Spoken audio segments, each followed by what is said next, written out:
Icon star Allu Arjun డబ్బు విషయంలో పిసినారి. ఇది ఎవరో చెప్పింది కాదు, ఆయనే స్వయంగా బాలయ్య అన్స్టాపబుల్లో చెప్పారు. నేను డబ్బు విషయంలో చాలా క్యాలిక్యులేటెడ్గా ఉంటాను. నా దగ్గర 100 కోట్లున్నా సరే 10 రూపాయల బిస్కెట్ ప్యాకెట్ను నేను 10 రూపాయలకే కొంటాను. నాకు డబ్బు చాలా విలువైనది, నేను చాలా జాగ్రత్తగా ఖర్చు పెడతాను అన్నాడు. అది నిజమే అని తెలుస్తోంది.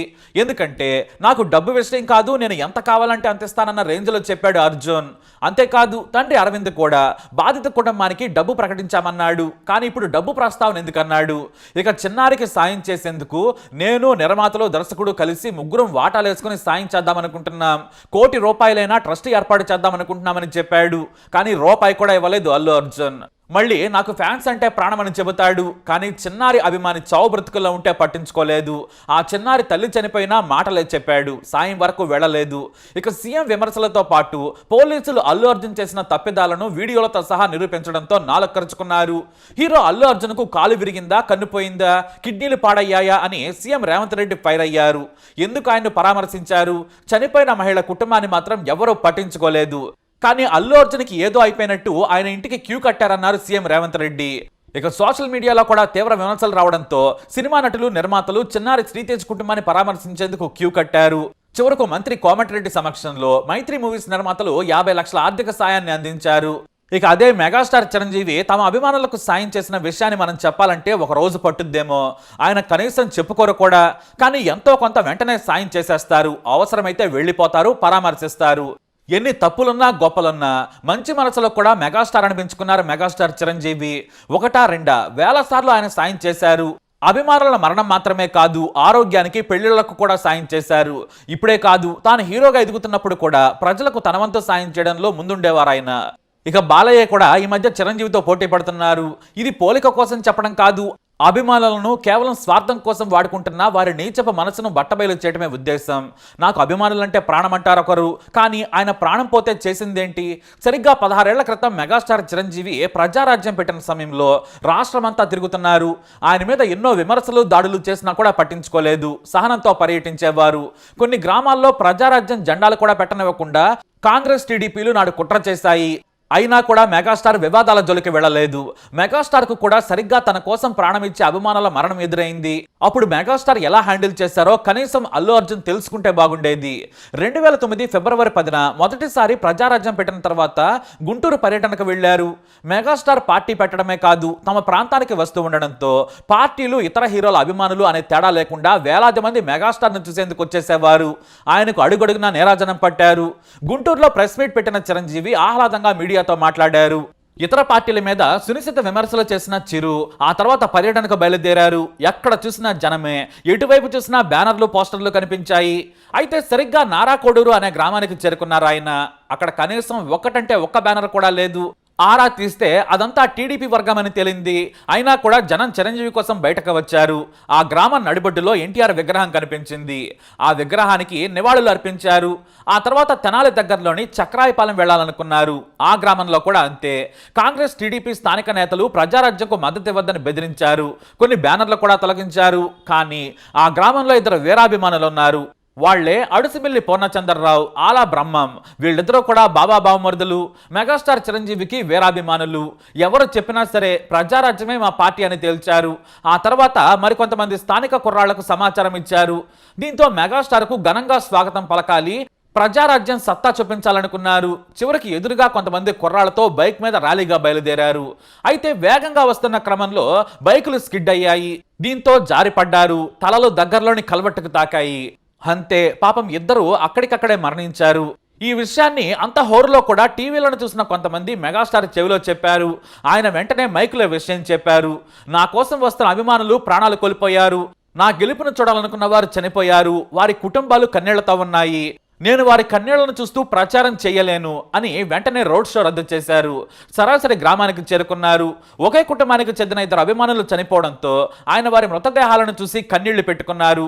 అంతేకాదు, నువ్వు 2 ఓట్లు కోల్పోయావా, నువ్వంటే వీళ్లకు ప్రాణమని ఓ యువకుడి తల్లి చిరంజీవిని హత్తుకొని బోరున ఏడ్చేసింది. అంతే, ఆయన కూడా తట్టుకోలేకపోయారు. మీ కుటుంబానికి నేను అండగా ఉంటాను, మీరు బాధపడద్దు, ధైర్యంగా ఉండమని ఓదార్చారు. తన పార్టీ నాయకులకు చెప్పి దగ్గరుండి అంత్యక్రియలు చేయించారు. అంతేకాదు వారం రోజుల తర్వాత చిరంజీవి సోదరుడు నాగబాబు వారి కుటుంబాన్ని స్వయంగా కలిసి ఆర్థిక సాయం చేశారు. ఏ కష్టం వచ్చినా మేమున్నామని ధైర్యం చెప్పారు నాగబాబు. అయితే చిరంజీవికి అభిమానుల విలువ తెలుసు, వారి వల్లనే తాను ఎదిగానని బలంగా నమ్మారు, ఇప్పటికీ నమ్ముతారు. అందుకే తన వంతు సాయంగా చేస్తుంటారు ఆయన. చిన్నప్పటి నుంచి కష్టపడుతూ వచ్చిన ఆయనకు కష్టాలు బాగా తెలుసు. అందుకే తన అభిమానులకు ఎప్పుడూ తన వంతు సాయం చేస్తూ ఉంటారు. మరి అల్లు అర్జున్ తన మామ మెగాస్టార్ని చూసి నేర్చుకోవాలి. కేవలం డాన్సులు మాత్రమే కాదు, వ్యక్తిత్వం కూడా నేర్చుకోవాలి. అభిమానికి కష్టం వస్తే ఎలా స్పందించాలో నేర్చుకుంటే నేడు ఈ పరిస్థితి వచ్చేది కాదు. అంతెందుకు, రామ్ చరణ్ను చూసైనా నేర్చుకోవాల్సింది. సరిగ్గా ఇలాంటి ఘటనే రామ్ చరణ్కు కూడా ఎదురైంది. కాకపోతే అక్కడ రామ్ చరణ్ తన అభిమాన వృత్తికి కారణం కాదు, కానీ తన సినిమా అదే గోవిందుడు అందరవాడేలే. కర్నూలు జిల్లా ఎమ్మికనూరులో సినిమా విడుదలైన మొదటి రోజు అభిమానులు థియేటర్లకు పోటెత్తారు. ఆ క్రమంలోనే టికెట్ల కోసం తొక్కిసలాట జరిగింది. దీంతో రామ్ చరణ్ అభిమాని కన్నయ్య అక్కడికక్కడే ఊపిరాడక చనిపోయాడు. అతని కుటుంబ సభ్యులు కన్నీటి పర్యంతమయ్యారు. ఈ విషయం తెలిసిన రామ్ చరణ్ తన అభిమాని కుటుంబ సభ్యులతో మాట్లాడారు. ఆ వెంటనే 2 లక్షల రూపాయలను వారికి పంపించారు ఆయన. ఇది అభిమానులపై ఉండే నిజమైన ప్రేమ. ఇది గొప్ప సాయం కాదు, కనీసం స్పందించే గుణం ఉండాలి. కానీ మాటల వరకే అభిమానులను వాడుకుంటాను, వారిని దోచుకుంటానంటే మాత్రం అది కుదరని పని. ఇప్పుడు అల్లు అర్జున్ పరువు పోయింది. ఇది మాత్రమే కాదు, తానంటే పడి చచ్చే ఓ వీరాభిమాని క్యాన్సర్తో పోరాడుతున్నాడని తెలిసి చిరంజీవి వెంటనే స్పందించారు. విశాఖ జిల్లాకు చెందిన అభిమాని వెంకట పేదవాడు. అతని గురించి అఖిల భారత చిరంజీవి యువత అధ్యక్షులు మెగాస్టార్ దృష్టికి తీసుకెళ్లారు. పేదింటి అభిమాని సార్, వాళ్ళ దగ్గర కనీసం మందులు కొనడానికి కూడా డబ్బులు లేవు, ఆస్తులు అమ్ముకున్నారని చెప్పారు. అంతే, ఆయన వెంటనే వెంకటేష్తో మాట్లాడారు. నువ్వు ధైర్యంగా ఉండు, క్యాన్సర్ను జయించు, డబ్బు సంగతి నేను చూసుకుంటానని చెప్పారు చిరంజీవి. ఆ వెంటనే హైదరాబాద్కు వెంకటేష్ను తరలించి చికిత్స అందేలా చేశారు. 1 లక్ష రూపాయలను కూడా ఖర్చు చేశారు. అంతెందుకు, మానుకోటకు చెందిన భువనగిరి శేఖర్ చిన్నప్పటి నుంచి మెగాస్టార్కు వీరాభిమాని. చిరంజీవి సినిమా రిలీజ్ అయిందంటే చాలు పరిగెత్తికెళ్లిపోయేవారు. చిరు వ్యాపారం చేసుకుంటూ జీవనం సాగిస్తున్న ఆయన తన పెద్ద కూతురు పెళ్లి చేస్తున్నారని తెలుసుకున్నారు చిరంజీవి. వెంటనే ఫోన్లో మాట్లాడి 1 లక్ష రూపాయల చెక్కును పంపించేశారు. తన అభిమానులను కుటుంబ సభ్యులుగా చూసుకోవడం ఆయనకు తెలుసు. అందుకే ఆయన మెగాస్టార్ అయ్యారు. రాజకీయాలు సినిమాలు పక్కన పెడితే ఫ్యాన్స్ కి కష్టం వస్తే తన వంతుగా ఎంతో కొంత సాయం చేస్తారు. కోట్ల మంది అభిమానులున్న ఆయన తాను ఎదిగేందుకు సాయం చేసిన అభిమానికి ఎంతో కొంత తిరిగి ఇచ్చేయడంలో ఆయన తర్వాత ఎవరైనా. ఏదేమైనా మెగాస్టార్ ఏ విషయంలోనైనా పైనే ఉన్నారు. మరి ఐకాన్ స్టార్ గా పిలిపించుకుంటున్న అల్లు అర్జున్ నేర్చుకోవాలి. ఎప్పుడు ఏది చేయాలో ఖచ్చితంగా తెలుసుకోవాలి. డబ్బు సంపాదించడంలో కూడా మీరు ఎంతో పైనున్నారు. అలాగే మీరు తిరిగి సంపాదించగలరు కూడా. కానీ అభిమానులు ఎక్కడ అలా లేరు. కానీ మీరంటే పడి చచ్చిపోతున్నారు. ఇలాంటి వాళ్ళేమో మీకు కావాలి, మీరేమో వారిని పట్టించుకోరు. తండ్రి అల్లు అరవింద్ కూడా డబ్బు విషయంలో మహా పిసినారి అని పేరు. కానీ తండ్రిని మించిన తనయుడిగా పేరు తెచ్చుకున్నాడు బన్నీ అని అంటున్నారు. మరి మీరేమంటారు? మీ అభిప్రాయాన్ని కమెంట్ ద్వారా తెలియజేయండి. వీడియో అప్డేట్స్ కోసం మై ఛానల్ ఫాలో అవ్వండి, అలాగే తప్పకుండా సబ్స్క్రైబ్ చేసుకోండి. తెలీదు, ఐ హ్యాడ్ నో ఐడియా. ఎందుకంటే నేను నా పిల్లోనే పక్కన పెట్టుకున్నా. నా నా నా వైఫ్, నా నా నా కొడుకు, నా కూతురు థియేటర్లోనే ఉన్నారు. నాకు తెలీదు. నిజంగా అలా జరుగుండుంటే, నాకు తెలుసుండుంటే నేను వాళ్ళు తీసుకుని వెళ్ళిపోతాను కదా. మినిమం కదా, ఎవరైనా వాళ్ళ పిల్లలు వాళ్ళు తీసుకుని వెళ్ళిపోతారు కదా. నాకు తెలియని కూడా తెలియదు. సరే పిల్లలు వాళ్ళు చూసుకుంటారు, మనం వెళ్ళిపోతే క్రౌడ్ క్లియర్ అయిపోతే, ప్రాబ్లమ్ సాల్వ్ అయిపోతే నేను వదిలేసి వెళ్ళిపోయా. అలాంటిది నాకు తెలిసి కూడా నేను సినిమా చూస్తూ ఉన్నాను, ఇలాంటి ఫాల్స్ అలిగేషన్స్ వస్తే చాలా బాధ వేస్తుంది. పిల్లలు ఉన్నారు సార్, పిల్లలు వదిలేసి వెళ్ళిపోతాను నేను. నాకు నా పిల్లలు అంటే ఎంత ఇష్టం తెలుసు. ఎవరైనా ఉంటారు కదా, తీసుకుని వెళ్ళిపోతారు కదా. అలాంటి నాకు క్లూ కూడా లేదు. నేను ఇంటికి వెళ్ళిపోయిన తర్వాత నేను వెళ్ళిపోయిన నెక్స్ట్ డే నాకు మార్నింగ్ తెలిసి ఇలా చనిపోయారంటే షాక్ అయ్యాను నేను. షాక్ అయ్యి ఇమీడియట్గా నేను బాస్కు ఫోన్ చేశాను, మా బన్నీ వాస్కు ఫోన్ చేసి, వాసు ఇమీడియట్గా హాస్పిటల్కి వెళ్ళి వాళ్ళ కలువు, నేను వస్తానంటే సార్ నేను మొత్తం అక్కడ వెళ్ళి సెట్ చేసి వస్తాను, వాళ్ళందరూ ఎమోషనల్గా ఎలా ఉన్నారు ఏంటో మనం ఫస్ట్ చెక్ చేసుకున్న తర్వాత మీరు దిగాలి, ఒక నిమిషం ఆగండి సార్. వెళ్ళిపోయి తర్వాత వాసు నేను వస్తానంటే, సార్ మీరు రావద్దు ప్లీజ్, దయచేసి మీరు హాస్పిటల్ రావద్దు, ఇక్కడికి గందరగోళం అయిపోద్ది, నిన్న నైట్ మీరు థియేటర్కి వెళ్ళారు, ఇష్యూ అయింది, చాలా ప్రాబ్లం అయింది, ఇప్పుడు మీరు హాస్పిటల్కి వచ్చి మళ్ళీ ప్రాబ్లం అయితే మాత్రం సార్ చాలా ప్రాబ్లం అవుతుంది సార్, నేనే వాళ్ళని కొంచెం వాళ్ళ రిచువల్స్ అవన్నీ అయిపోయిన తర్వాత మీ దగ్గర తీసుకొస్తానని చెప్పాడు. ఓకే అని వెయిట్ చేసేసరికి ఇమీడియట్గా ఏం చెప్పారు, సార్ ఏమనుకోవద్దు, వాళ్ళు మీ మీద కేసు ఫైల్ చేశారు, ఇప్పుడు మీరు వాళ్ళు కలవడానికి లేదంటే నేను మా లీగల్ టీం అదేం పర్లేదు వాసు నేను వచ్చేస్తాను, నేను కొంచెం మూర్ఖంగా మాట్లాడుతుంటే, సార్ మా లీగల్ టీం చాలా స్ట్రిక్ట్గా చెప్పింది, sir they file the case on you, మీరు ఇప్పుడు వెళ్తే legally it is not right thing to do, please don't go అని చెప్తే అప్పుడు ఆగాల్సి వచ్చింది. సార్ నాకు ఒక్కటే విషయం చెప్తా సార్, ఎవరో వైజాగ్లో చనిపోతేనో, లేకపోతే చనిపోతున్నారంటేనో, లేదంటే విజయవాడలో చనిపోతున్నారంటే ఒక పెద్ద ఆవిడంటేనో, లేదంటే చిరంజీవి గారి ఫ్యాన్స్ మన నూర్బాయ్ లాంటి వాళ్ళు, లేదంటే కళ్యాణ్ గారి ఫ్యాన్స్ మన ఎవరో అంటేనే వాళ్ళందరికీ నేను వెళ్ళి పర్సనల్గా సార్ ఇక్కడి నుంచి విజయవాడ వెళ్ళాను సార్, ఎవరినో కలవటానికి ఒక లేడీని, ఒక వైజాగ్ వెళ్ళాను ఇక్కడి నుంచి, ఇక్కడ నుంచి ఎక్కడో ఉప్పలు ఉంటే ఎక్కడో దాటి ఉంటే ఎక్కడికో వెళ్ళాను. అలాంటిది నా ఓన్ ఫ్యాన్స్, నాకు నా ఫ్యాన్స్ అంటే ఎంత ఇష్టం మీ అందరికీ తెలుసు.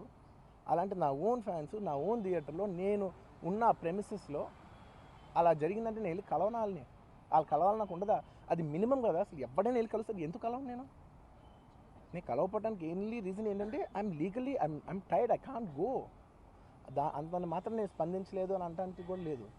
సో నాకు ఏం చేయాలో తెలియక నెక్స్ట్ డే సరే వాసు మనం వెళ్ళకపోతే బాగోదు, ఏం చేయాలో తెలియక అప్పటికప్పుడు ఒక వీడియో పెట్టాను. ఎందుకంటే నేను కూడా షాక్లో ఉన్నా, జెన్యున్లీ నేను కూడా షాక్లో ఉన్నా. అరే ఇలా అయింది ఏంటి, ఎటు కాకుండా హాఫ్ ఆఫ్గా ఉన్నాను నేను కూడా. నేను జెన్యున్ చెప్తే హాఫ్ ఆఫ్ ఉన్నాను నేను. ఇప్పుడు కూడా కొంచెం హాఫ్ ఆఫ్గానే ఉన్నాను నేను. నాకు తెలుస్తుంది నేను కరెక్ట్గా సెంటర్డ్గా లేను, కొంచెం ఆఫ్లోనే నాకు తెలుస్తుంది. ఎనీవేస్ నెక్స్ట్ నేను ఒక వీడియో పెట్టా, సరే to at least show that I'm there. It's not even about the money, it's not about the money. అంటే it is just money is just gestures to show that I'm willing to do something అని చెప్పడం కోసం. ఆ తర్వాత మేము ఏం చేయొచ్చు you know, ఆ తర్వాత మేము అన్ని సెలబ్రేషన్స్ క్యాన్సిల్ చేసాం. వద్దు అసలు వాళ్ళకి అలా ఉంటే మనం ఎలా సెలబ్రేట్ చేస్తాం, మొత్తం అన్ని క్యాన్సిల్. పెద్ద పెద్ద ఫంక్షన్స్ అక్కడ కర్ణాటకలో అక్కడ ఇక్కడ పెద్ద పెద్దగా చేద్దాం అనుకున్నాం. వద్దులే ఇంకా దీని తర్వాత అన్నీ షట్ చేసానని చెప్పేసి ఇంకా నా ప్రయత్నంలో నేను ఏం చేశానంటే, డాడీ మీరు వెళ్ళి కలవంటే ఆయన కూడా కలవకూడదు అన్నారు. ఓకే ఒక స్పెషల్ పర్మిషన్ పెట్టి నువ్వు వెళ్ళు, పోనీ మా ఫాదర్ ఇన్ లా పంపించండి, లేదంటే సుకుమార్ గారు పంపించండి, లేకపోతే వాళ్ళ వైఫ్ని పంపించండి, లేకపోతే ప్రొడ్యూసర్స్ పంపించండి, బన్నీవాసం పంపించండి. ఇలా ఎప్పటికప్పుడు అప్డేట్ తెచ్చుకుంటున్నాను to know what is happening with the kid. అంతే తప్ప నేను అసలు ఏం కేర్ చేయట్లేదు. ఇలా కొన్ని ఫాల్స్ ఎలిగేషన్స్, క్యారెక్టర్ అసాసినేషన్ మాటలు వచ్చినప్పుడు మాత్రం చాలా బాధ వేస్తుంది. నేను ఎన్నైనా తీసుకోగలను, నన్ను నమ్మండి, మీ అందరూ తెలుసు ఐఎమ్ స్ట్రాంగ్ పర్సన్. నేను చాలా ఫేస్ చేస్తాను, నేను తీసుకోగలను, నేను తట్టుకోగలను. కానీ ఇలాంటి అన్నప్పుడు మాత్రం ఇంత లో పాయింట్లో